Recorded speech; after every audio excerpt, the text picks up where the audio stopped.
alegria e satisfação que cumprimentamos os nossos amigos e irmãos do portal Escola Dominical com a gloriosa paz de nosso Senhor e Salvador Jesus Cristo. Estamos dando início a mais uma pré-aula, esta ferramenta que o portal Escola Dominical disponibiliza no início da semana, para que os irmãos possam melhor preparar a sua aula da Escola Bíblica Dominical. Leiam a revista das lições bíblicas, assistam a esta pré-aula, leiam os textos de apoio que nós disponibilizamos no site do portal Escola Dominical, 6 textos à disposição dos irmãos sobre o tema desta lição, inclusive o texto de nossa autoria, que é o roteiro desta nossa exposição. Alguns irmãos têm dificuldade em acompanhar o nosso texto, porque nós não repetimos o texto da lição. E não repetimos mesmo, porque os irmãos têm a lição aí. Os irmãos têm o livro de apoio, os irmãos têm o comentário do comentarista no site, no canal do YouTube da CPAD, e nosso objetivo aqui é trazer subsídios complementares aos amados irmãos. E o roteiro os irmãos encontram nos slides que acompanham o nosso texto que se encontra no site do portal Escola Dominical. Ali os irmãos vão ver o roteiro que nós seguimos aqui nesta lição. Também, durante a semana, os irmãos podem ter acesso aos breves comentários em áudio das leituras diárias sugeridas na revista das lições bíblicas. Às 19 horas de Brasília, do sábado anterior à aula, os irmãos têm a oportunidade de assistir à transmissão ao vivo do estudo preparatório dos amigos e professores da Escola Bíblica Dominical, da Igreja Evangélica Assembleia de Deus, Ministério do Belém, na sede aqui em São Paulo.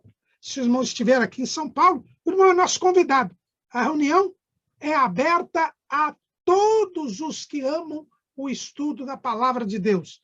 E também elas se realizam no Templo Antigo, na Rua Conselheiro Cotegipe 273, no bairro do Belenzinho.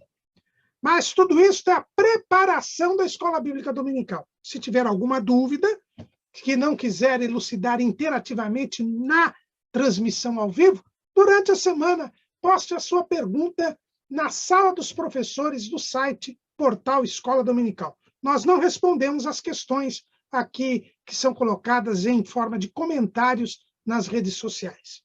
Mas tudo isso, como eu disse, é a preparação da Escola Bíblica Dominical. Ela somente se realiza quando o povo do Senhor vai à casa do Senhor no dia do Senhor para aprender a palavra do Senhor. Hoje nós estamos finalizando o segundo trimestre de 2022, que hoje o tema que estudamos foi os valores do reino de Deus, a relevância do Sermão do Monte para a Igreja de Cristo. E hoje estaremos estudando a última lição, que é a conclusão do sermão, nesta quarta parte, em que o Senhor Jesus fala da vigilância e da prudência que devem nortear a conduta do seu discípulo durante a sua peregrinação terrena, e nós estaremos estudando a última lição, a lição de número 13, que tem como título A Verdadeira Identidade do Cristão. A verdadeira identidade do cristão. O cristão, ele tem que ter uma identidade. O discípulo de Jesus, ele é cristão. Ele é um pequeno Cristo. Ele é parecido com Cristo. Ele é irmão de Jesus Cristo. Eu fico até preocupado com algumas pessoas que não gostam de ser chamadas de irmãos. Irmão não, pastor. Irmão não, apóstolo. Irmão não, bispo. Só que se você não for irmão de Jesus, você não é discípulo dele. Você não é filho de Deus. Você não é um verdadeiro cristão. E hoje nós vamos falar sobre a verdadeira identidade do cristão. Pois bem, O término do Sermão do Monte, que nós encontramos ali no capítulo 7 do Evangelho segundo escreveu Mateus, ele nos traz primeiro uma advertência de Jesus a respeito dos falsos profetas. Depois, ele nos diz quem vai entrar no reino dos céus. E ele termina o sermão com a parábola dos dois alicerces, ou dos dois construtores, mostrando quem é e quem não é o discípulo de Jesus. É exatamente por isso que nós devemos tomar muito cuidado e nós devemos verificar quem é e quem não é o discípulo de Jesus. É por isso que esta lição fala sobre a verdadeira identidade do cristão. Quem é o cristão? O sermão termina do mesmo jeito que começou.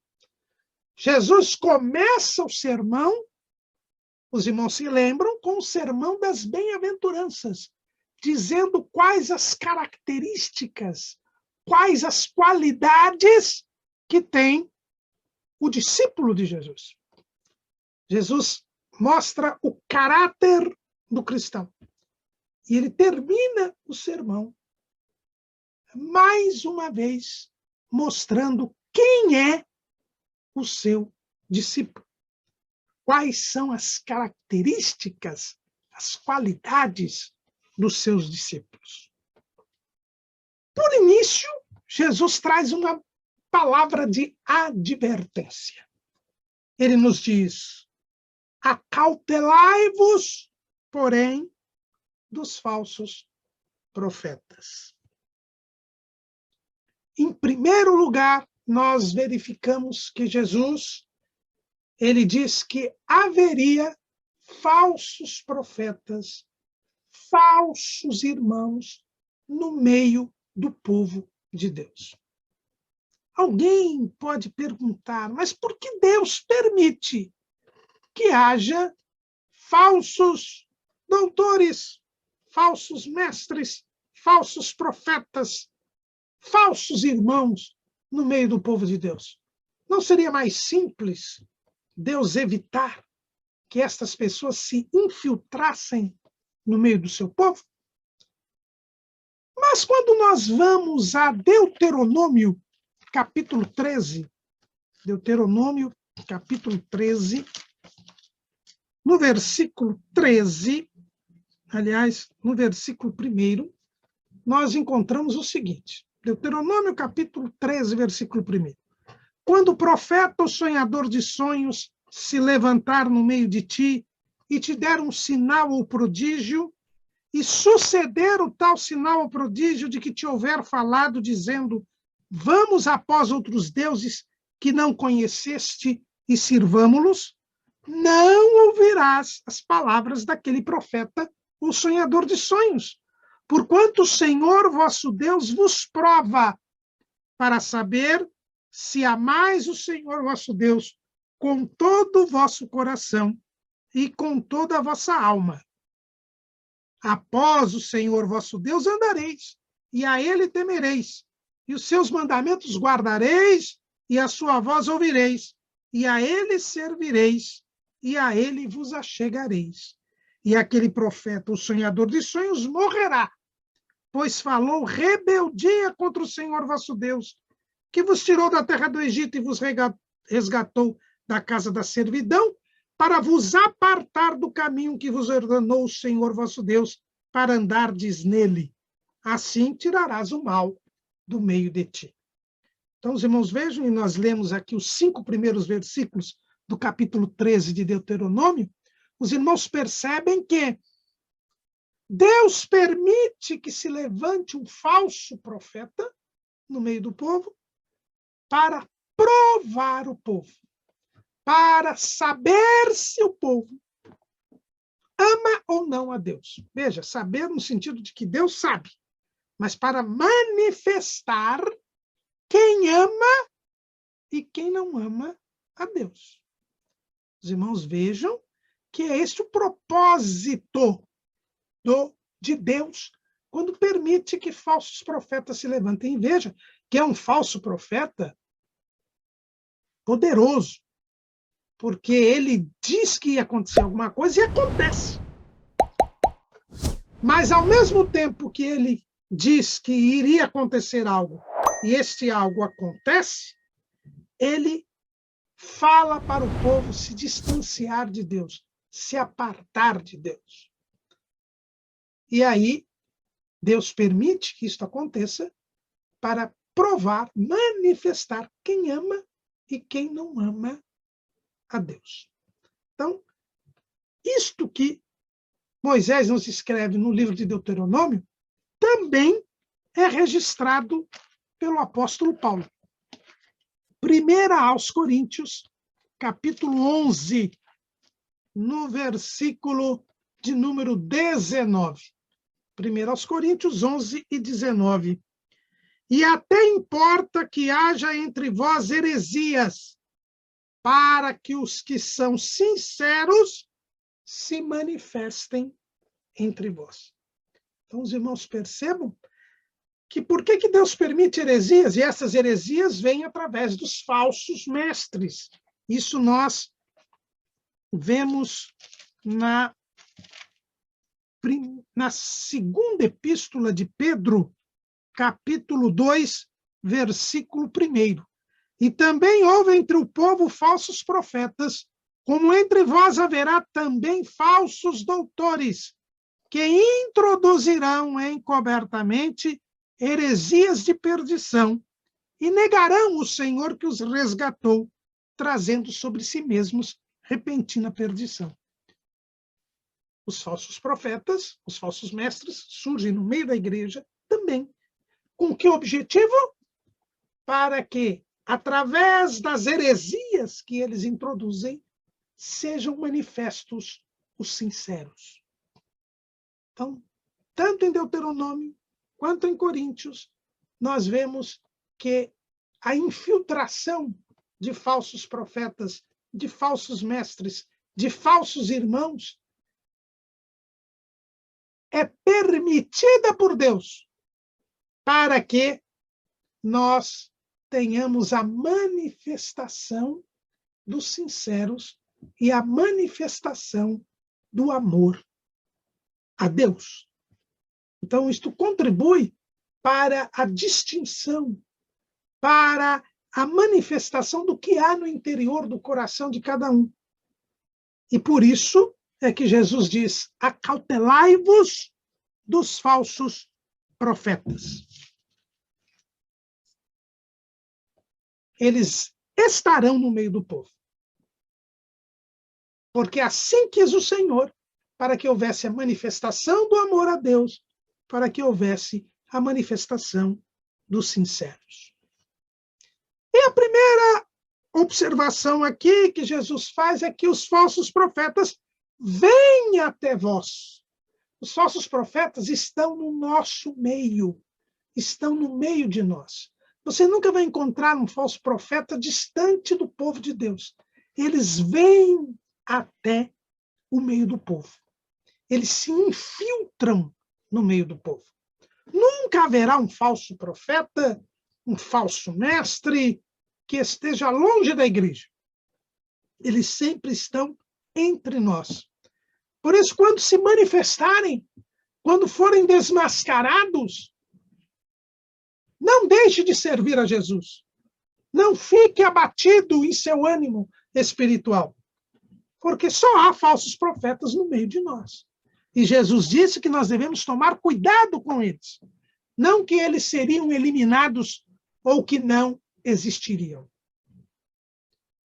Os falsos profetas, eles vêm até nós. E por estarem no meio de nós, é evidente que não se manifestam como falsos profetas. Eles vêm até nós, diz Jesus, vestidos como lobos vestidos de ovelha. Exteriormente, eles são ovelhas do rebanho de Jesus. exteriormente eles são servos de Deus. E é por isso que nós não podemos julgar segundo a aparência, mas segundo a reta justiça, como vimos em algumas lições atrás. Jesus, ao iniciar esta parte final do sermão, que fala sobre esta vigilância e prudência que devem ter seus discípulos, ele enfatiza a questão de que, por sermos imperfeitos, por sermos limitados, por sermos falíveis, nós devemos ter um critério de julgamento que não é o nosso. Não podemos, de forma alguma, julgar segundo a aparência, mas sim segundo a reta justiça, como está escrito ali em João 7:24. Vou confirmar aqui, porque referências nem sempre eu as guardo. Mas é João 7:24. Não julgueis segundo a aparência, mas julgai segundo a reta justiça. Os falsos profetas, como sabem que o homem não tem acesso ao coração, porque o homem só vê o que está diante dos seus olhos, ele não vê o interior do homem, ele não vê o coração do homem. Foi o que Deus disse para o profeta Samuel. Veja, o profeta Samuel, naquela época, era o homem mais santo de Israel. Mas Deus disse assim para ele, 1 Samuel 16:7. Porém, o Senhor disse a Samuel, não atentes para a sua aparência, nem para a altura da sua estatura, porque eu tenho rejeitado. Porque o Senhor não vê como vê o homem, pois o homem vê o que está diante dos olhos, porém o Senhor olha para o coração. Então, como o falso profeta sabe dessa dificuldade, ele simplesmente vai e se veste de ovelha. Aparentemente, ele é uma ovelha, ele é um irmão. Só que interiormente, diz Jesus, ele é um lobo devorador.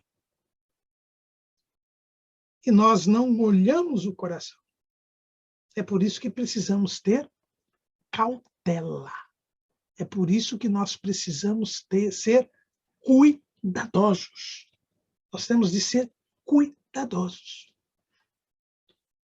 Os falsos profetas, eles são lobos. E eles são lobos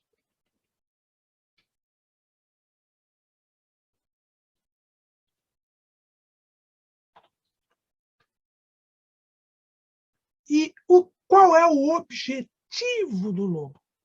Jesus diz que interiormente eles são lobos devoradores. Qual é o coração do lobo? Qual é o objetivo do falso profeta? Nós encontramos os objetivos do falso profeta numa profecia de Ezequiel. Ezequiel, capítulo 22, versículo 27. Em Ezequiel 22:27, o profeta diz, os seus príncipes no meio dela são como lobos que arrebatam a presa para derramarem o sangue, para destruírem as almas, para seguirem a avareza. Quando Ezequiel está a falar da apostasia espiritual de Israel, ele diz que os príncipes de Israel, de Judá na época, os príncipes de Judá, eles eram lobos. E qual é a finalidade do lobo? Era arrebatar a presa. Uma característica do falso profeta, do lobo devorador, é que ele procura, em primeiro lugar, isolar o servo de Deus do rebanho. Para arrebatar a presa, é preciso que a ovelha esteja apartada do rebanho, distanciada do rebanho. Os irmãos já devem ter visto em documentários, em programas a respeito de animais, né, que a fera, ela procura sempre a presa entre os que estão distanciados do rebanho. O falso profeta, ele procura sempre separar a ovelha da igreja, do povo de Deus. Quem está envolvido na obra de Deus, quem está envolvido no meio do povo de Deus, dificilmente é enganado ou é vítima do falso mestre, do falso profeta. Porque a primeira coisa que o falso profeta procura fazer é isolar a pessoa do rebanho, da igreja. É por isso que a mensagem do falso profeta quase sempre é uma mensagem de rebeldia, de ofensa às autoridades eclesiásticas da igreja. É alguém que procura tirar a nossa confiança junto ao nosso líder, junto à liderança, junto ao ministério, porque ele quer distanciar você do rebanho, da igreja, do povo de Deus. É alguém que procura criar atividades que distanciem você da comunhão dos santos. Ele quer arrebatar a presa. E ele quer arrebatar a presa com 3 objetivos principais. Primeiro, para derramar o sangue. Ele é homicida. O falso profeta, ele é um agente do diabo. O diabo é homicida desde o princípio. Ele quer matar o ser humano, matar espiritualmente, separá-lo de Deus. Então, o objetivo do falso profeta é derramar o sangue, é matar. Ele é um homicida. Ele quer ceifar a sua comunhão com Deus. Em segundo lugar, o lobo, ele quer arrebatar a presa para destruir a alma. Ele quer levar você a uma vida pecaminosa. Ele quer que você abandone a santidade e passe a viver pecando. O objetivo dele é esse, é fazer com que você viva pecando. Ele quer lhe lançar no pecado, no mundo.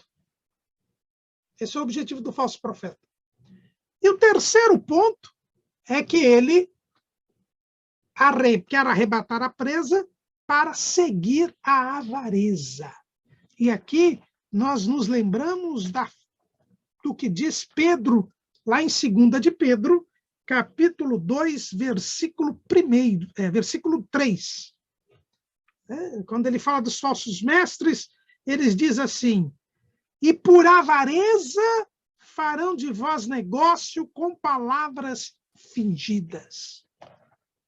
O falso profeta, ele quer tirar proveito econômico-financeiro daquela ovelha que ele está arrebatando, da sua presa. Ele tem o objetivo de lucro, ele tem o objetivo de enriquecimento, porque ele é voltado para as coisas desta vida, ele é inimigo da cruz de Cristo. E quem é inimigo da cruz de Cristo, diz o apóstolo Paulo, só pensa nas coisas terrenas. Está lá escrito em Filipenses, capítulo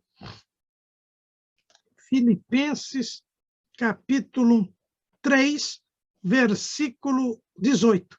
Porque muitos há, dos quais muitas vezes vos disse, e agora também digo, chorando, que são inimigos da cruz de Cristo. O fim deles é a perdição, o Deus deles é o ventre, e a glória deles é para a confusão deles mesmos, que só pensam nas coisas terrenas. O falso mestre, ele sempre tem, falso profeta, ele sempre tem um objetivo de lucro, de enriquecimento. Então, é para isto que são os falsos profetas. Eles são lobos devoradores. E o lobo procura arrebatar a presa para derramar o sangue das ovelhas, para destruir as almas das ovelhas e para seguir a avareza. Mas eles são lobos interiormente. Aparentemente, eles estão vestidos como ovelhas. Como, então, podemos nos acautelar dos falsos profetas? Como tomar cuidado com eles? Como identificá-los? Porque os falsos profetas estão no meio do povo, eles vêm até o povo de Deus, mas não são discípulos de Jesus. E aqui lembrando que Jesus, nesta parte final do sermão, está identificando quem é o verdadeiro cristão. O falso profeta, ele não é um verdadeiro cristão. Ele é um falso irmão. Ele é um lobo vestido de ovelha. Como nós devemos tomar cuidado? Como devemos proceder para identificar o lobo, já que ele é interiormente um lobo? E só Deus conhece o coração. Jesus, então, nos dá o ensino de como identificar um falso profeta. Ele diz assim: por seus frutos os conhecereis. Porventura colhem-se uvas dos espinheiros ou figos dos abrolhos? Assim toda árvore boa produz bons frutos, e toda árvore má produz frutos maus. Não pode a árvore boa dar bons frutos, dar maus frutos, nem a árvore má dar bons frutos. Toda árvore que não dá bom fruto, corta-se e lança-se no fogo. Portanto, pelos seus frutos os conhecereis. Como identificar um falso profeta? Pelos seus frutos, ou seja, pelas suas obras, pelas suas ações, pelo seu comportamento. Ninguém sabe o que está no coração do homem, mas as atitudes que alguém toma revelam o que está no seu coração. É por isso que eu preciso verificar as ações, as atitudes, o comportamento, as obras de alguém, para saber se se trata de um discípulo de Jesus, de uma ovelha do rebanho do Senhor, ou se trata de um falso profeta, se trata de um falso irmão. É pelas atitudes que nós identificamos quem é e quem não é o discípulo de Jesus. E neste particular, quais são as atitudes de um discípulo de Jesus? Qual é o comportamento de um discípulo de Jesus? Ou de um falso profeta? Quais são os bons frutos? Quais são os maus frutos? E nós temos algumas passagens bíblicas que nos permitem identificar quais são os bons frutos, quais são os maus frutos. Paulo, escrevendo aos Gálatas, no capítulo 5, ele nos fala do fruto do Espírito. E ele fala das obras da carne. O falso profeta, ele produz obras da carne. Ele pratica obras da carne. E quais são estas obras da carne? Veja lá, Gálatas, capítulo 5, versículo 19. Porque as obras da carne são manifestas, as quais são prostituição, impureza, lascívia, idolatria, feitiçarias, inimizades, porfias, emulações, iras, pelejas, dissensões, heresias, invejas, homicídios, bebedices, glutonarias e coisas semelhantes a estas, acerca das quais vos declaro, como já antes vos disse, que os que cometem tais coisas não herdarão o reino de Deus. O falso profeta, ele pratica todas estas coisas que nós dissemos aqui. Ele pratica prostituição, impureza, lascívia, idolatria, feitiçarias, inimizades, porfias, emulações, iras, pelejas, dissensões, heresias, invejas, homicídios, bebedices, glutonarias e coisas semelhantes a estas. Aqui nós temos um retrato de quem pratica as obras da carne, de quem anda segundo a carne. E o próprio apóstolo Paulo, lá em Romanos, capítulo 8, versículo 5, ele diz assim: porque os que são segundo a carne inclinam-se para as coisas da carne, mas os que são segundo o Espírito para as coisas do Espírito. Porque a inclinação da carne é morte, mas a inclinação do Espírito é vida e paz. Porquanto a inclinação da carne é inimizade contra Deus, pois não é sujeita à lei de Deus, nem em verdade o pode ser. Portanto, os que estão na carne não podem agradar a Deus. Veja, portanto, aqui, Romanos capítulo 8, versículos 5 até 8. Então, fica bem claro que se alguém começa a praticar as obras da carne, ele não agrada a Deus. Se ele não agrada a Deus, a conclusão disto é que ele não é um verdadeiro servo de Jesus, não é um discípulo de Cristo. É um falso profeta, é um falso irmão.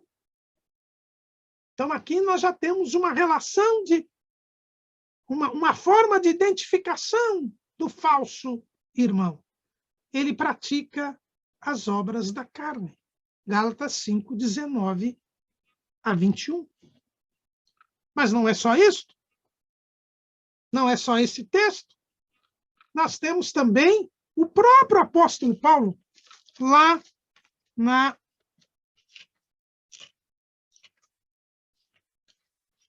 primeira carta aos Coríntios, no capítulo 5, Paulo vai falar sobre esse problema também. Vamos lá, 1 aos Coríntios, capítulo 5, versículo 9. Já por carta vos tenho escrito que não vos associeis com os que se prostituem. Isto não quer dizer absolutamente com os devassos deste mundo, ou com os avarentos, ou com os roubadores, ou com os idólatras, porque então vos seria necessário sair do mundo.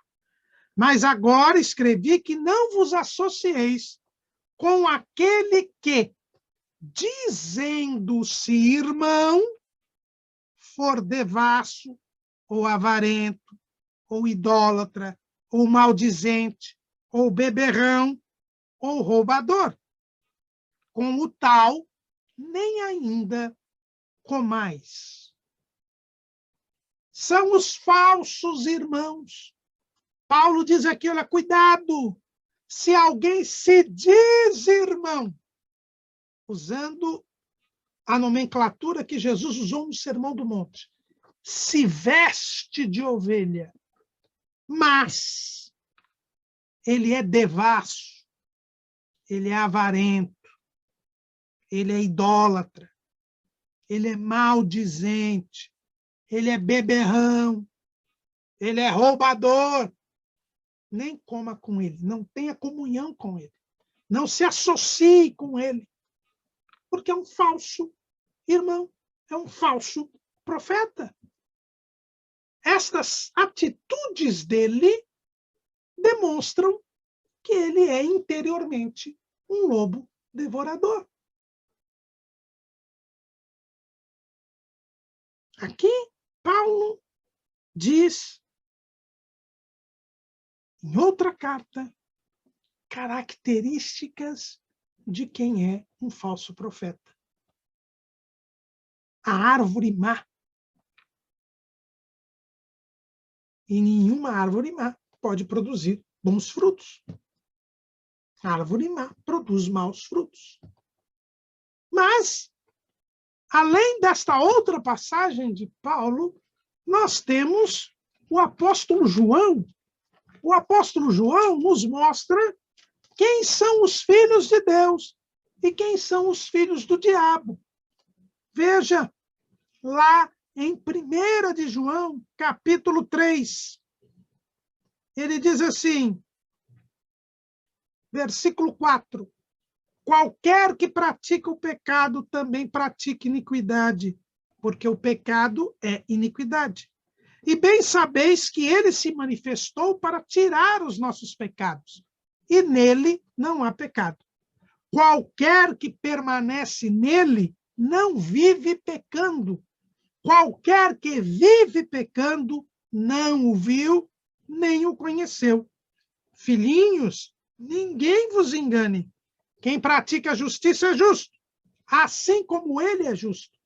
Quem pratica o pecado é do diabo, porque o diabo vive pecando desde o princípio. Para isto o Filho de Deus se manifestou, para desfazer as obras do diabo. Qualquer que é nascido de Deus não vive na prática do pecado, porque a sua semente permanece nele. E não pode viver pecando, porque é nascido de Deus. Nisto são manifestos os filhos de Deus e os filhos do diabo. Qualquer que não pratica a justiça e não ama a seu irmão, não é de Deus. Aqui João nos permite identificar quem é o filho de Deus e quem é o filho do diabo. E o falso profeta é um filho do diabo. Por quê? Porque Jesus identifica quem é filho do diabo. João, capítulo 8. João, capítulo 8, versículo 44. Vós tendes por pai ao diabo, e quereis satisfazer os desejos de vosso pai. Ele foi homicida desde o princípio e não se firmou na verdade, porque não há verdade nele. Quando ele profere mentira, fala do que lhe é próprio, porque é mentiroso e pai da mentira. Jesus disse que o filho do diabo, ele é mentiroso, assim como seu pai. O diabo é o pai da mentira. E o falso profeta, ele vem vestido como ovelha, mas interiormente ele é um lobo devorador. O falso mestre, como nós lemos lá em Pedro, em 2 de Pedro, capítulo 2, ele fará de nós negócio por avareza com palavras fingidas. Ele é mentiroso. Os falsos mestres, eles são hipócritas. Eles estão mascarados de ovelhas, mas são lobos devoradores. São mentirosos, porque são filhos do diabo. E João diz aqui que o filho do diabo, ele vive pecando, ele não pratica justiça e mais, ele não ama o seu irmão. Duas características do falso profeta. Ele não pratica a justiça, ou seja, ele vive pecando, ele não obedece à palavra de Deus. Ele tem uma vida pecaminosa, ele vive no pecado. É um falso profeta. E ele não ama o seu irmão. Ele é homicida. Porque nós já estudamos aqui até no Sermão do Monte. Jesus diz que todo aquele que se enraivece, se encoleriza sem motivo contra o seu irmão, é um homicida. E o próprio João aqui, nesse mesmo capítulo 4, nesse mesmo capítulo 3, versículo 15, ele diz, qualquer que aborrece a seu irmão é homicida. E vós sabeis que nenhum homicida tem permanente nele a vida eterna. Nenhum homicida tem permanente nele a vida eterna. Quem não ama o seu irmão é homicida. E o falso profeta, ele é um homicida e é um mentiroso. ele não pratica a justiça, porque ele vive na prática do pecado, e ele não ama seu irmão, ele odeia o irmão, por isso que ele é homicida. Veja que Judas, o irmão do Senhor, na sua carta, onde ele também fala a respeito dos falsos mestres, ele enfatiza esta questão, esta característica do falso mestre. Ele diz assim, Judas, versículo 11. Ai deles, porque entraram pelo caminho de Caim. Veja, qual foi o caminho de Caim? O caminho do homicídio, do ódio contra o irmão. E foram levados pelo engano do prêmio de Balaão. Qual foi o engano do prêmio de Balaão? A ganhar dinheiro para amaldiçoar o povo de Deus. A avareza. E pereceram na contradição de Corá. Corá queria assumir uma posição, ele se levantou contra a escolha de Arão como sacerdote. Ele, por ser levita, ele também queria exercer o sacerdócio. Ele se contrapôs à autoridade de Deus. Os falsos mestres, os falsos profetas, eles entraram pelo caminho de Caim. Eles são homicidas. Eles não amam o próximo. Eles não amam o irmão. Então é filho do diabo, porque é mentiroso. O falso profeta, ele vive na prática do pecado, ele não pratica a justiça e ele não ama o seu irmão. Ele não é de Deus, ele não é nascido de Deus, como explica muito bem aqui o apóstolo João. Então nós temos aqui também mais outra demonstração. Eu preciso ver os frutos do falso profeta. Então o falso profeta, ele não ama o irmão, nem pratica a justiça. Mas o próprio João também vai nos dizer a respeito dos frutos do falso profeta. O falso profeta não é de Deus. O falso profeta é filho do diabo. Então, o falso profeta tem como destino o lago de fogo e enxofre. Ele não tem como destino a cidade celestial. A cidade celestial está reservada para os servos de Deus, para os discípulos de Jesus, não para os falsos irmãos, não para os falsos profetas. E qual é o critério para se ir para o lago de fogo e enxofre ou para se ir para o céu, para a cidade celestial? João, quando teve a revelação na ilha de Patmos, Jesus lhe mostrou e revelou quem entrará na cidade celeste, quem não entrará na cidade celeste, quem irá para o lago de fogo e enxofre. E os falsos irmãos irão para o lago de fogo e enxofre. Os falsos profetas não entrarão na cidade celeste. Veja lá, Apocalipse, capítulo 21, versículos 8. Mas, quanto aos tímidos e aos incrédulos e aos abomináveis e aos homicidas e aos fornicadores e aos feiticeiros e aos idólatras e a todos os mentirosos, a sua parte será no lago que arde com fogo e enxofre, o que é a segunda morte. Se você encontrar uma pessoa e esta pessoa for tímida, covarde com relação à defesa da fé, com relação às coisas de Deus, e nós vimos muitos destes na pandemia,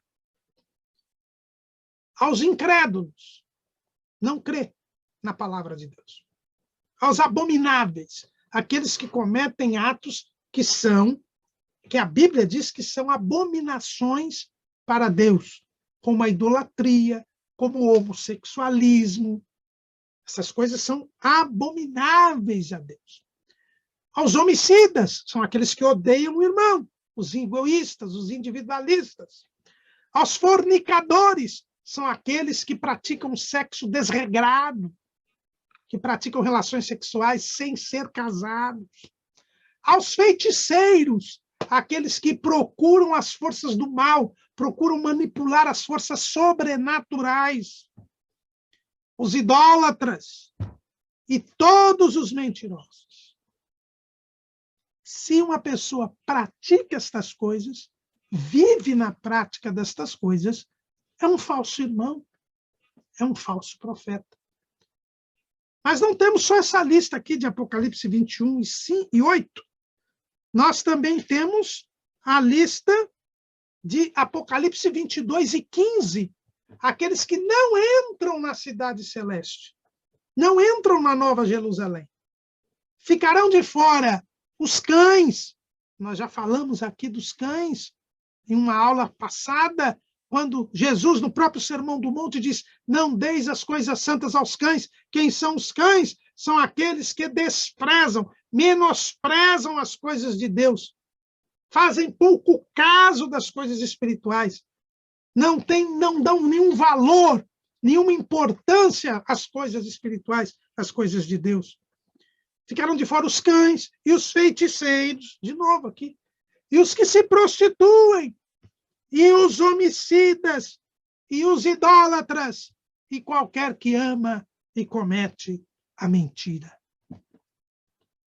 Se as pessoas vivem nestas práticas, são falsos profetas, são falsos irmãos. São apenas lobos vestidos de ovelhas. Quando nós vemos os seus atos, descobrimos que aquela lã, que aquela forma de ovelha é apenas uma capa exterior. É uma vestimenta enganosa, mas interiormente eles são lobos devoradores. Mas mais ainda, nós podemos perceber que o falso profeta, o falso irmão, ele não é nascido de Deus. Ele não tem estas características do servo de Jesus. É por isso, irmãos, que nós devemos ter muito cuidado. Jesus nos ensina a identificar o falso profeta, o falso mestre. Mas nós devemos lembrar, observar com muito cuidado, que nem sempre nós temos um viver diário com as pessoas. E nos dias de hoje, em que nós temos, como agora, por exemplo, os irmãos estão me vendo pela internet. Eu gravei esta videoaula. Muitos me conhecem pela internet. Mas Jesus diz: acautelai-vos dos falsos profetas.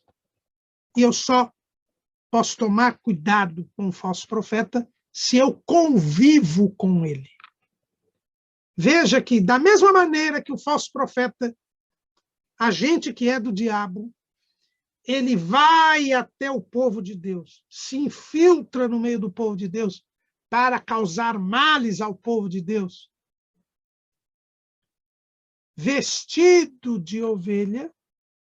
E é interessante ver que o Senhor, o próprio apóstolo Paulo, ele diz que não é para nós nos impressionarmos com a roupa com a vestimenta dos falsos mestres, porque o próprio diabo também se transfigura. Veja lá, em 2 Coríntios, capítulo 11, versículo 13. 2 Coríntios 11 e 13. Porque tais falsos apóstolos são obreiros fraudulentos, transfigurando-se em apóstolos de Cristo. E não é maravilha, porque o próprio Satanás se transfigura em anjo de luz. Não é muito, pois, que os seus ministros se transfigurem em ministros da justiça, o fim dos quais será conforme as suas obras. Aqui também, o apóstolo Paulo, ele fala, então tomar cuidado, não se leve pela aparência. O diabo se transfigura em anjo de luz, que dirá os seus ministros, os seus servos, os seus filhos, eles se transfiguram em ministros da justiça. É pelos atos, pelas atitudes, pela vida da pessoa, que nós vamos descobrir se ela é um falso profeta ou não.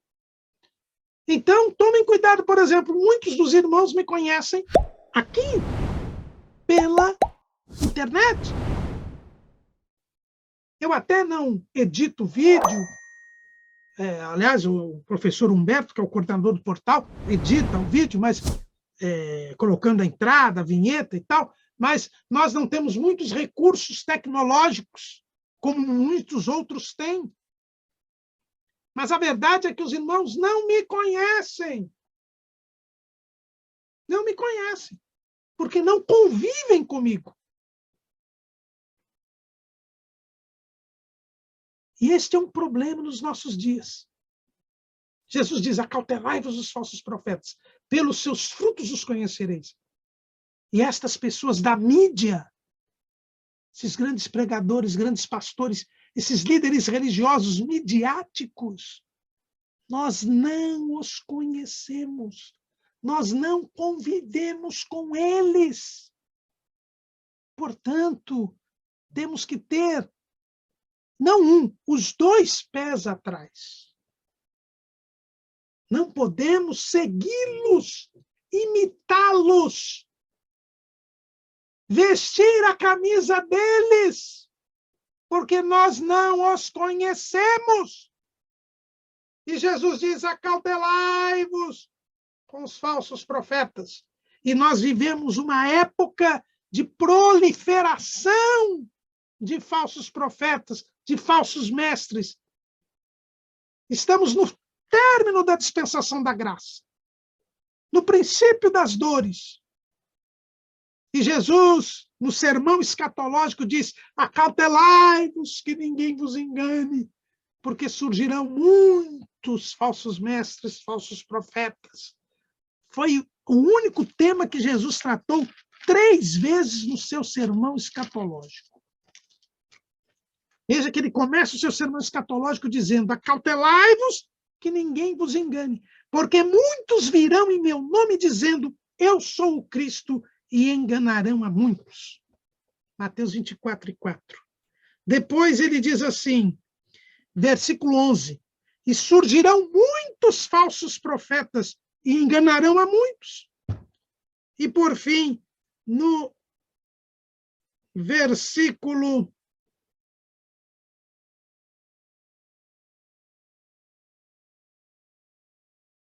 24, porque surgirão falsos cristos e falsos profetas e farão tão grandes sinais e prodígios que, se possível fora, enganariam até os escolhidos. O maior perigo dos nossos dias, os dias imediatamente anteriores ao arrebatamento da igreja, é o engano. E nós, como discípulos de Jesus, temos que tomar cuidado para não sermos enganados. Cautelai-vos dos falsos profetas. Eu preciso conviver com as pessoas. Se eu não conviver com as pessoas, eu preciso deixar sempre um ceticismo. Deixar sempre um ponto de interrogação. Haver sempre uma desconfiança. Nós devemos confiar em Deus, crer em Deus. E o Espírito Santo está em nós para testificar, para nos dar o discernimento. Nós devemos ter a mente de Cristo. pois as coisas de Deus são reveladas pelo Espírito de Deus. Não é isso que Paulo diz lá em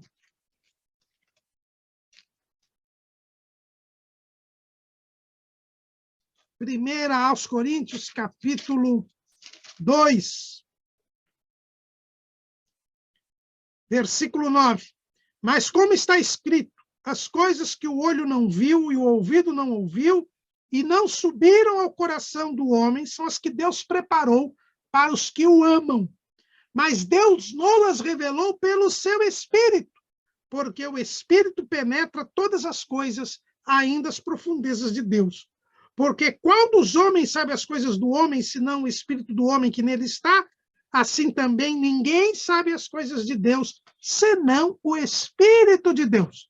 Mas nós não recebemos o Espírito do mundo, mas o Espírito que provém de Deus, para que pudéssemos conhecer o que nos é dado gratuitamente por Deus. O Espírito de Deus, nós devemos buscar a presença de Deus, buscar intimidade com o Espírito de Deus, porque as coisas de Deus nos são reveladas pelo Espírito de Deus. E o Espírito de Deus nos dará o devido discernimento, porque o homem espiritual tem a mente de Cristo. Cuidado ao seguirmos pessoas. Cuidado ao imitarmos pessoas, ao confiarmos em pessoas, principalmente aquelas que nós não conhecemos. Celebridades, pessoas que são seguidas virtualmente. Compare com a palavra tudo o que disserem. Orem a Deus, peçam a direção do Espírito Santo. Porque os falsos profetas estão aí. E quando você não conhece, não convive com o falso profeta, você não sabe identificar se ele é um falso profeta. Porque pelos seus frutos os conhecereis. E o que acontece, irmãos? Acontece que muitos seguem, confiam nessas pessoas, e quando elas se revelam falsos profetas. E quando chega a medida de Deus, e Deus desmascara a hipocrisia delas, muitos se escandalizam. E o que é o escândalo? É o tropeço. Muitos, ao verem aquela pessoa que eles tanto admiravam, que eles acreditavam, que eles confiavam, ao ver que aquelas pessoas eram hipócritas, elas desacreditam no Evangelho, desacreditam em Deus, se escandalizam. E nós vivemos o tempo do escândalo. Também é uma característica dos nossos dias. No mesmo sermão escatológico de Jesus, Jesus diz isso. Mateus, capítulo 24, versículo 10. Nesse tempo, muitos serão escandalizados. São muitos os que se escandalizam, tropeçam na fé por causa do erro dos outros. Mas por que tropeçaram na fé? Porque não seguiram este ensino que Jesus diz: acautelai-vos dos falsos profetas. Se eu não conheço a pessoa, se eu só tenho contato com a pessoa pelos meios de comunicação, se eu só tenho contato com a pessoa distante, mantenho-me distante também, desconfiado,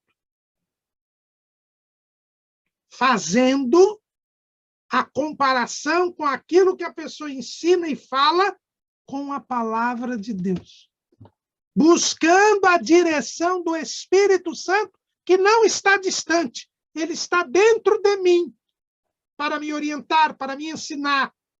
É o Espírito Santo que nos ensinará todas as coisas e nos guiará em toda a verdade. Jesus mandou o Espírito Santo. É verdade que ele levanta os ministros, os apóstolos, os profetas, os pastores, os evangelistas, os doutores, para promover o aperfeiçoamento dos santos. Mas cuidado, no meio deles existem os falsos. E eu preciso identificá-los. E eu só posso identificá-los se eu conviver com eles. Para que eu não me escandalize. E o escandalizado, ele tropeça na fé por causa do erro do outro. Mas porque atribuiu ao outro o que não deveria atribuir. Deu ao outro uma credibilidade excessiva. Porque Jesus disse, acautelai-vos dos falsos profetas, porque eles vêm vestidos como ovelhas e são lobos devoradores. E nós devemos observar os seus frutos. Eu só posso observar os frutos das pessoas com quem eu convivo. Se eu não convivo com as pessoas, devo delas desconfiar e devo pedir a direção do Espírito Santo. Depois que Jesus nos informa a respeito dos falsos profetas, ele também diz que nós não devemos nos deixar levar pelo discurso, pela palavra. Desculpem a expressão aqui, pelo blá, blá, blá. Jesus diz, nem todo o que me diz Senhor, Senhor, entrará no reino dos céus, mas aquele que faz a vontade de meu Pai que está nos céus. O segredo para entrar no céu é fazer a vontade de Deus. Foi o que fez Jesus. Jesus veio ao mundo para morrer pela humanidade, derramar o seu sangue, porque esta era a vontade de Deus. Quem tem a vida eterna? Quem faz a vontade de Deus. É o que João nos ensina na sua primeira carta de João, capítulo 2, versículo 17. E o mundo passa e a sua concupiscência, mas aquele que faz a vontade de Deus permanece para sempre. Quem tem a vida eterna, quem viverá eternamente com Deus, aquele que faz a sua vontade. O discípulo de Jesus, ele tem que fazer a vontade de Deus. Como foi que Jesus nos ensinou a orar? Seja feita a tua vontade, assim na terra como no céu. Não é a conversa, não é a palavra quem identifica o servo de Jesus. O discípulo de Jesus, além de ser identificado pelos frutos, ele é identificado por fazer a vontade de Deus. Quem faz a vontade de Deus, quem é obediente ao Senhor, este é discípulo de Jesus. Jesus tinha como razão de ser da sua existência na terra fazer a vontade de Deus. João, capítulo 4, versículo 32.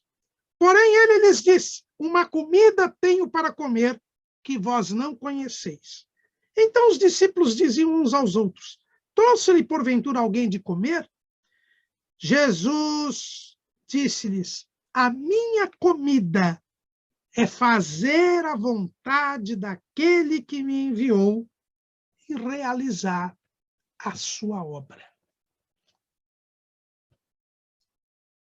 Jesus dizia que a comida dele, a razão de ser da sua sobrevivência sobre a face da terra, era fazer a vontade de Deus. Para fazer a vontade de Deus, ele veio ao mundo. Para fazer a vontade de Deus, ele entregou a sua vida. Para fazer a vontade de Deus, mesmo ressurreto, ainda ficou 40 dias aqui na terra e continua fazendo a vontade de Deus à direita do Pai, intercedendo por nós e aguardando a hora em que, para fazer a vontade de Deus, arrebatará a sua igreja. E depois que tudo terminar, para fazer a vontade do Pai, ele entregará tudo ao Pai. E aí tudo será tudo em todos, como diz as Escrituras. A razão de ser da existência de Jesus é fazer a vontade do Pai. Eu e você, se somos cristãos verdadeiros, devemos fazer a vontade de Deus.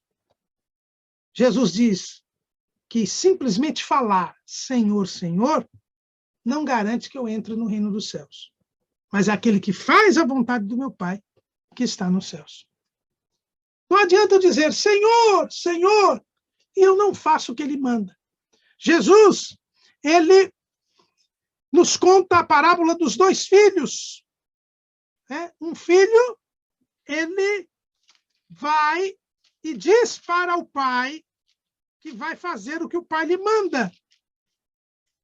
Mas o outro diz, olha, eu não vou fazer. Acontece que o que disse que iria fazer, não fez. Não fez. Vamos ver lá em Mateus, capítulo 21, versículo 28. Mas que vos parece? Um homem tinha 2 filhos e, dirigindo-se ao primeiro, disse, pai, filho, vai trabalhar hoje na minha vinha. Ele, porém, respondendo, disse, não quero. Mas depois, arrependendo-se, foi. E, dirigindo-se ao segundo, falou-lhe de igual modo. E, respondendo ele, disse, eu vou, Senhor. E não foi. Qual dos 2 fez a vontade do Pai? Disseram-lhe eles, o primeiro. Quem fez a vontade de Deus? Quem falou, vou, e não foi? Ou quem disse, não vou, depois se arrependeu e foi? Então, o que nós percebemos aqui é que o discípulo de Jesus, ele faz a vontade do Pai. Ele não fala.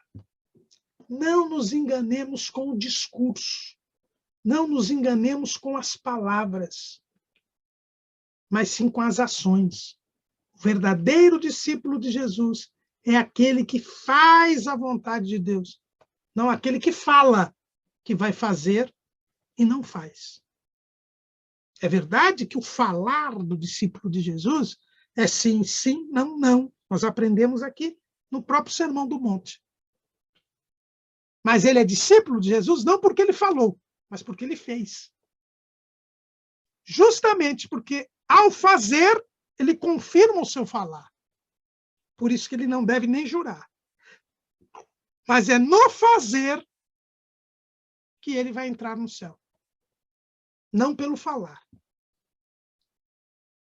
Não adianta dizer Senhor, Senhor, e não fazer o que Jesus manda.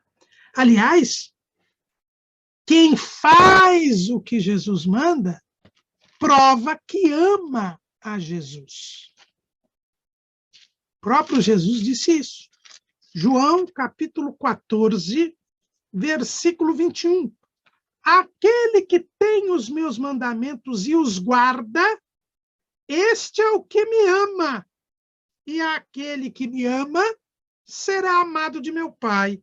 E eu o amarei e me manifestarei a ele. Quem faz o que Jesus manda, quem faz a vontade de Deus, este é o que ama a Deus.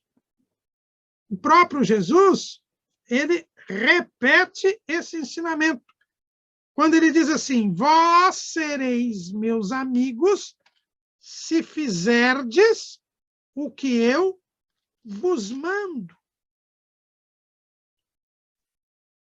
Vós sereis meus amigos se fizerdes o que eu vos mando. Não adianta dizer, eu amo Jesus, e não faz nada o que Jesus manda. Não é amigo de Jesus. Não ama Jesus. Né? João 15:14. Vós sereis meus amigos se fizerdes o que eu vos mando. É fazendo o que Jesus manda que nós demonstramos que amamos a Jesus, que somos amigos de Jesus. E Jesus diz que amará aquele que fizer o que ele manda. Ser discípulo de Jesus é fazer o que Jesus manda. Não falar.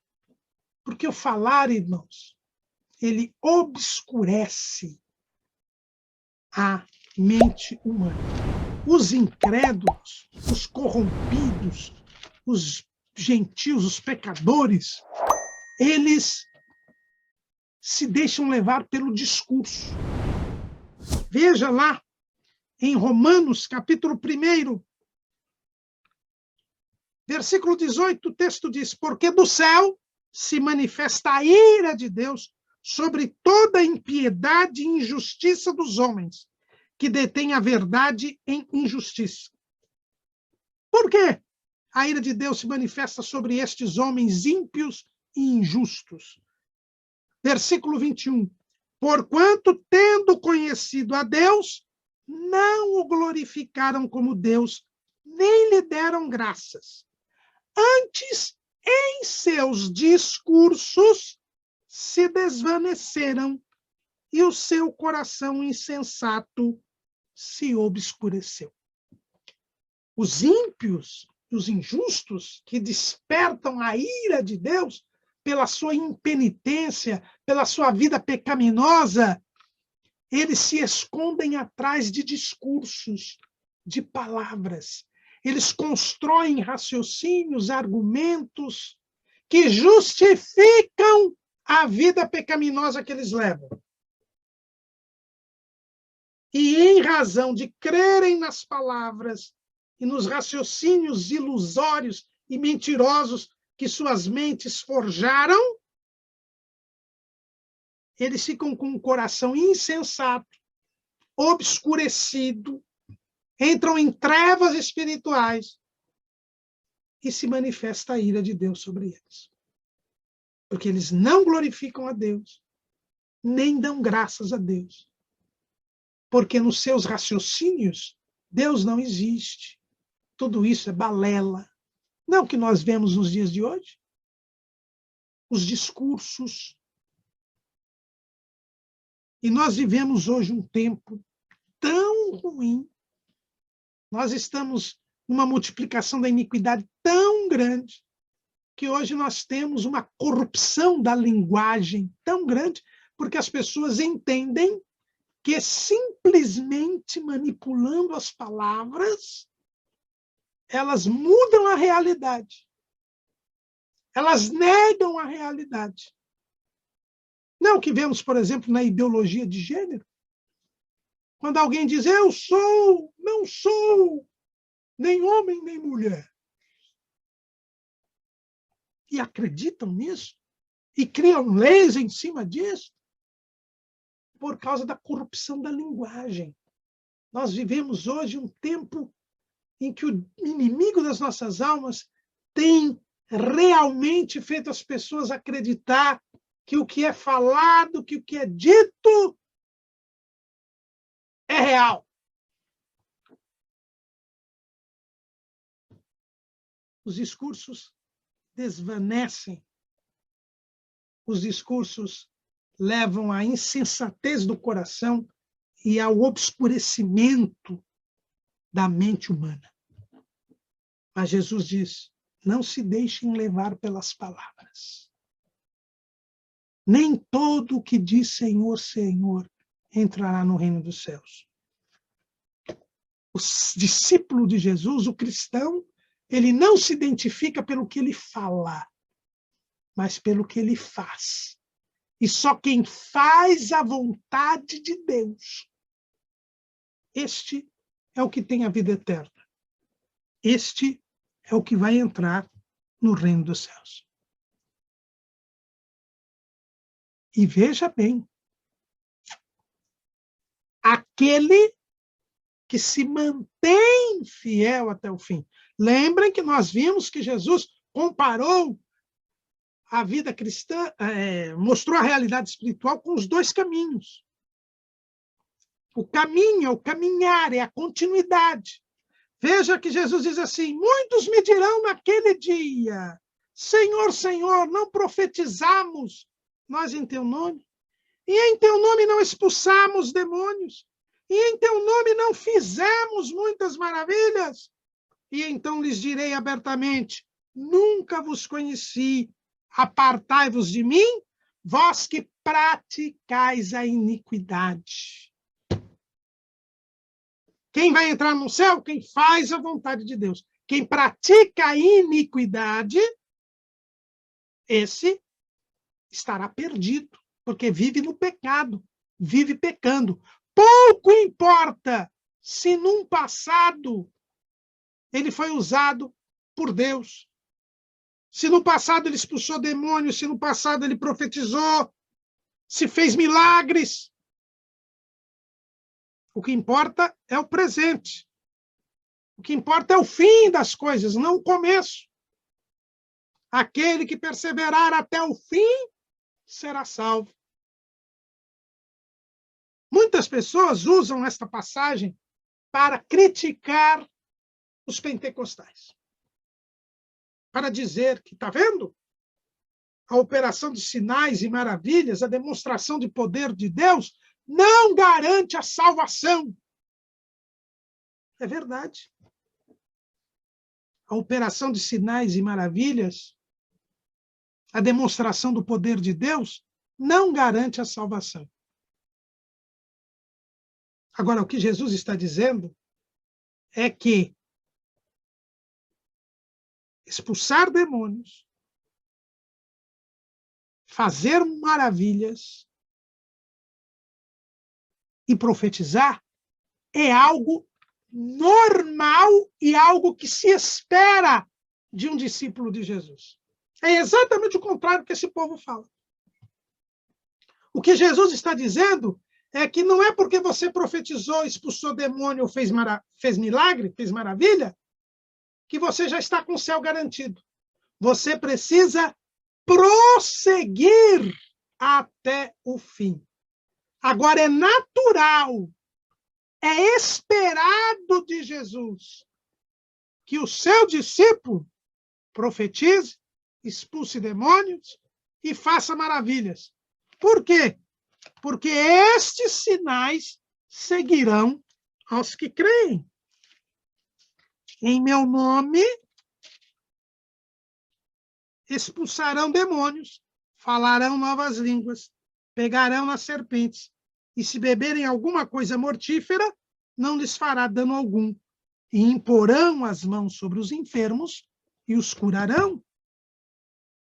Marcos 16, 17 e 18.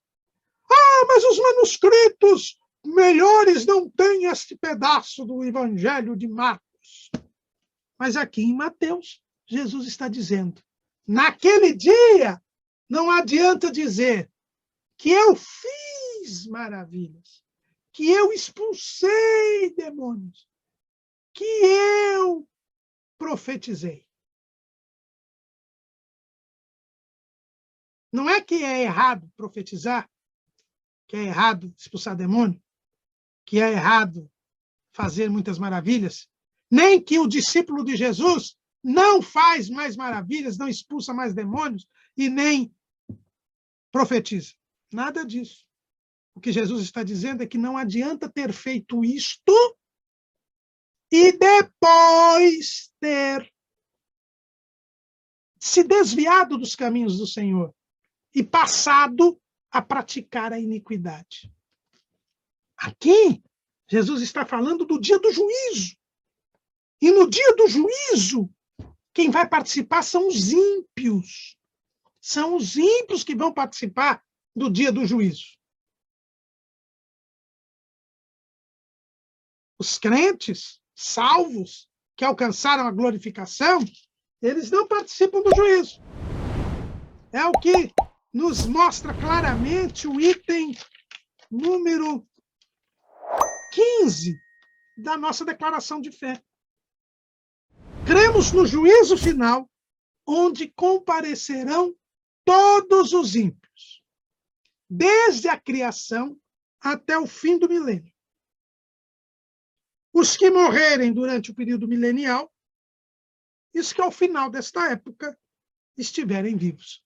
Olha, Jesus está falando com seus discípulos. Jesus está falando com a igreja. Portanto, quando Jesus fala que naquele dia comparecerão aquelas pessoas, são os ímpios. Aqueles que, tendo servido a Jesus, passaram a praticar a iniquidade e perderam a salvação. São aqueles que Pedro fala lá na segunda carta, capítulo 2, versículo 20, quando ele está falando dos falsos mestres, que são os falsos profetas que Jesus está dizendo aqui. E ele diz assim, 2 de Pedro 2:20, porque se depois de terem escapado das corrupções do mundo, pelo conhecimento do Senhor e Salvador Jesus Cristo, forem outra vez envolvidos nelas e vencidos, tornou-se-lhe o último estado pior do que o primeiro. Porque melhor lhes fora não conhecerem o caminho da justiça do que, conhecendo-o, desviarem-se do santo mandamento que lhes fora dado. Deste modo, sobreveu-lhes o que por um verdadeiro provérbio se diz: o cão voltou ao seu próprio vômito, a porca lavada ao esponjadouro de lama. É destes que Jesus está falando. Pessoas que serviram a Deus, foram salvas pelo Senhor, mas depois passaram a praticar a iniquidade. Voltaram ao esponjadouro da lama, ao próprio vômito. É desses que Jesus fala. E estas pessoas, ao voltarem a praticar a iniquidade, simplesmente anulam tudo o que fizeram enquanto estavam salvas. De nada adianta terem profetizado, terem expulsado demônios, de nada adianta terem feito maravilhas. Por quê?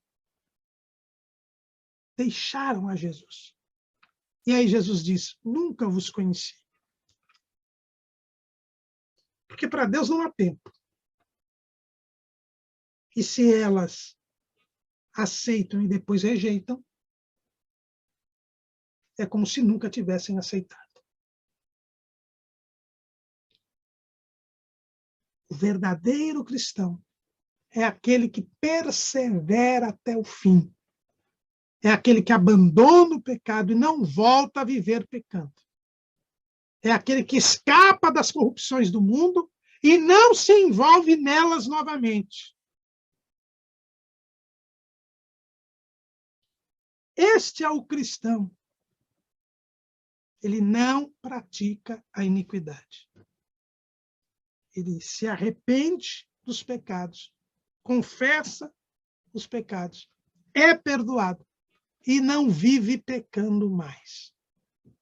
É verdade que somos imperfeitos e enquanto aqui estivermos, pecaremos, mas por acidente.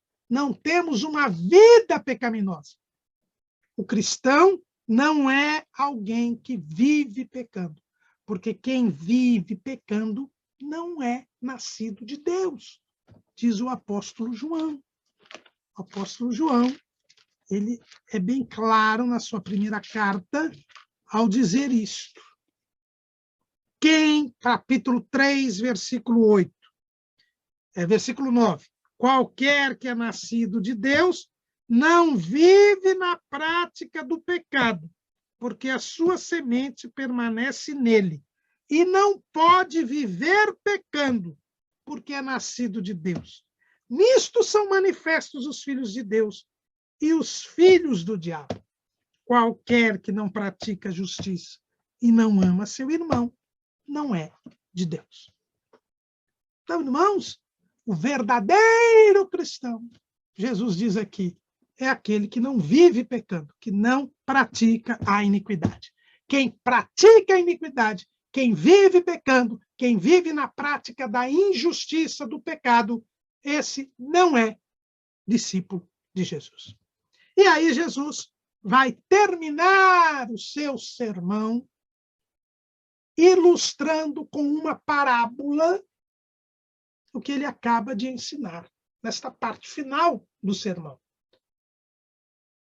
Ele fala da vigilância e da prudência que devem ter os seus discípulos na peregrinação terrena. E ele mostra que o seu verdadeiro discípulo, ele não vive na prática do pecado. Ele faz a vontade de Deus. Ele não simplesmente fala, Senhor, Senhor.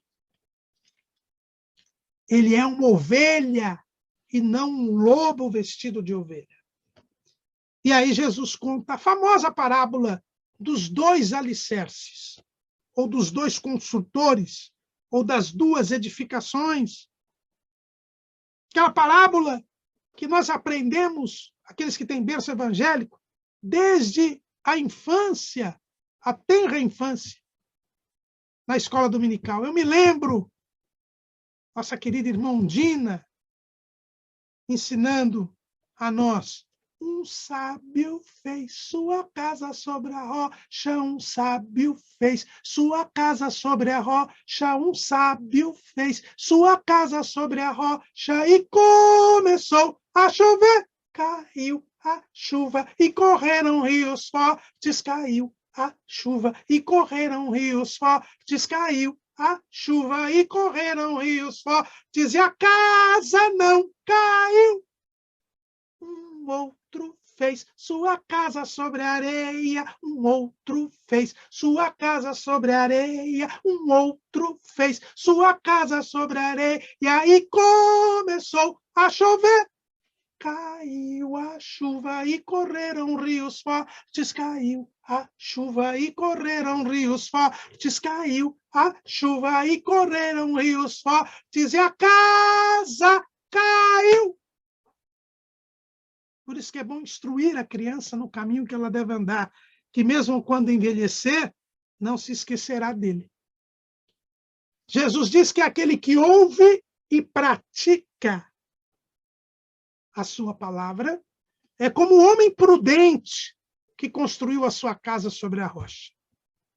A rocha é Cristo. Deus e Cristo são representados e simbolizados como a rocha.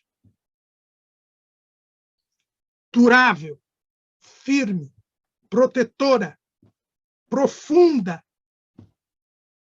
Vêm as intempéries da vida, as dificuldades da vida, porque estamos no mundo e no mundo teremos aflições. Jesus, ao nos falar da parábola dos dois alicerces, mostrou que as mesmas dificuldades que vêm para o seu discípulo também vêm para aquele que não é seu discípulo. Ele aqui desmente a teologia da confissão positiva, que diz que quem crê em Jesus não tem mais dificuldades, não sofre mais. Essa teologia está aqui cabalmente desmentida. O discípulo de Jesus está no mundo e sofre as mesmas intempéries daquele que não serve a Deus, daquele que não é discípulo de Jesus. Veja que na parábola, tanto a chuva quanto as correntezas dos rios, a enchente, enquanto os ventos atacam ambas as casas. Ambas as casas são atacadas. O discípulo de Jesus não está imune às dificuldades da vida terrena. Só que tem uma coisa: o discípulo de Jesus, ele se identifica pelo alicerce que ele coloca.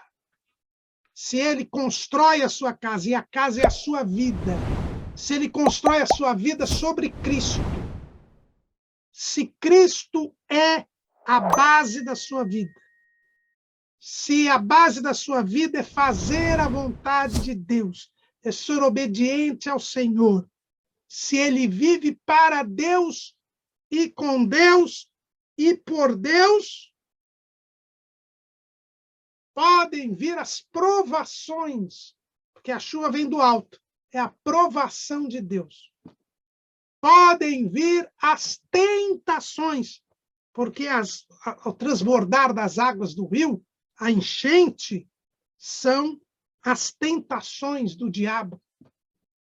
Podem vir os ventos, que são as ações dos homens, as consequências dos nossos atos e dos atos do próximo.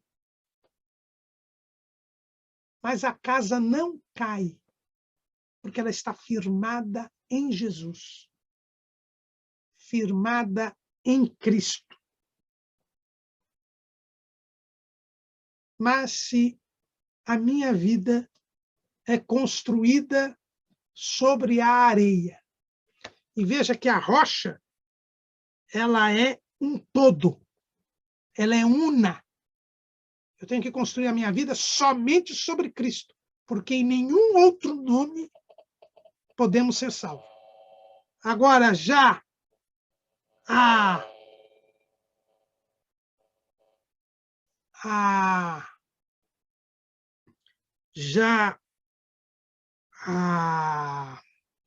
como dizemos, a areia, ela é uma rocha fragmentada. É a vida conforme os pensamentos humanos, os raciocínios humanos. Isso é alguém que não é discípulo de Jesus. É alguém que não tem, que vive no caminho espaçoso, onde cabe tudo, cabe todo pensamento, cabe toda atitude, enfim, é uma rocha fragmentada.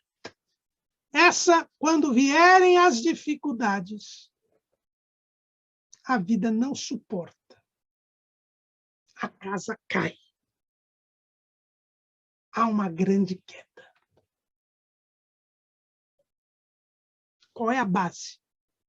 Quando eu vejo esta parábola, eu pareço ver duas casas idênticas, que à vista nós não veríamos nenhuma diferença. Nessas casas de conjunto habitacional, uma igualzinha à outra. Mas a diferença está no fundamento.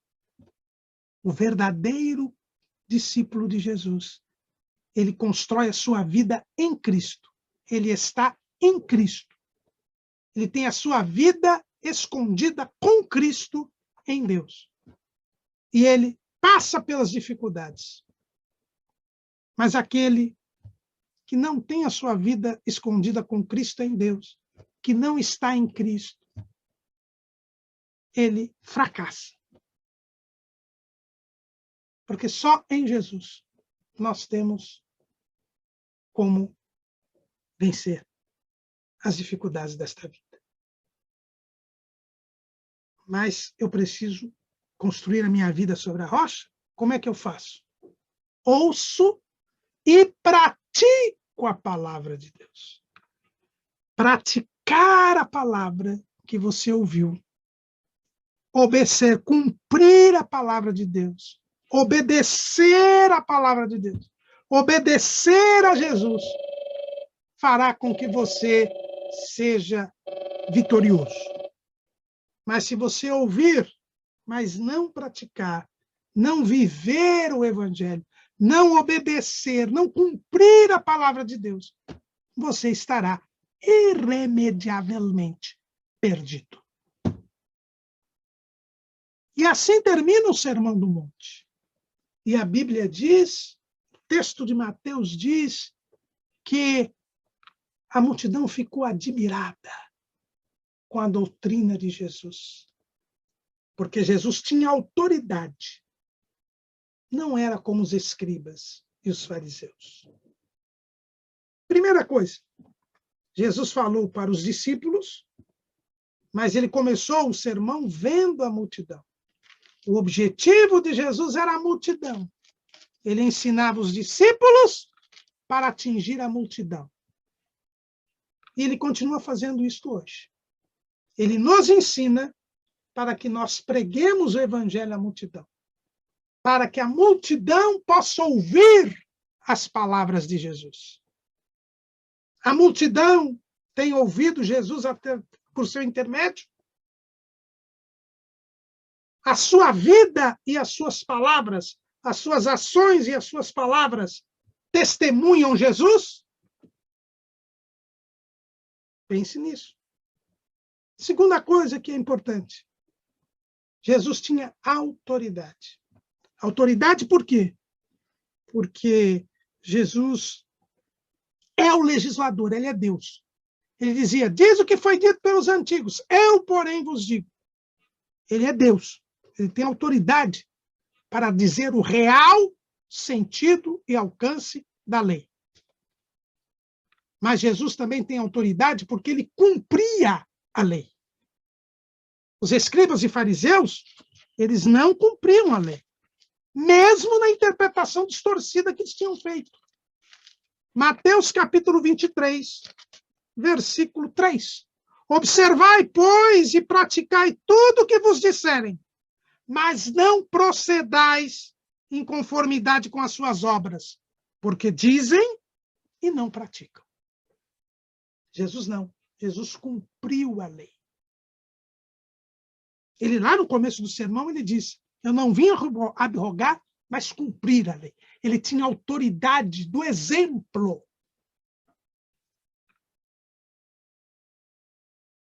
Mas Jesus tinha autoridade porque é Deus, é o legislador, tinha autoridade porque cumpriu a lei, fazia o que ele ensinava, mas, em terceiro lugar, ele tinha autoridade por quê? Porque ele podia fazer as pessoas cumprir a lei no seu exato sentido. Os escribas e fariseus não podiam cumprir a lei. E ainda não davam exemplo. E a lei só estava ali para matá-los, para condená-los, porque a lei não salva ninguém. Só aponta o pecado e mostra a nossa insuficiência. Mas Jesus não. Jesus pagou o preço dos nossos pecados. Pode remover os nossos pecados. E em comunhão com Ele, nós podemos cumprir a lei no seu exato sentido e alcance. E por isso podemos ser salvos por Jesus. Jesus tem autoridade porque ele cumpriu a lei, pagou o preço dos nossos pecados e agora pode nos perdoar e nos salvar e fazer com que aqui nesta vida sejamos cumpridores da lei no seu exato sentido e com ele vivamos eternamente o que a lei não poderia nos dar. Ser cristão é crer em Jesus, fazer a vontade dele, viver separado do pecado, para poder entrar nas mansões celestiais. Amém?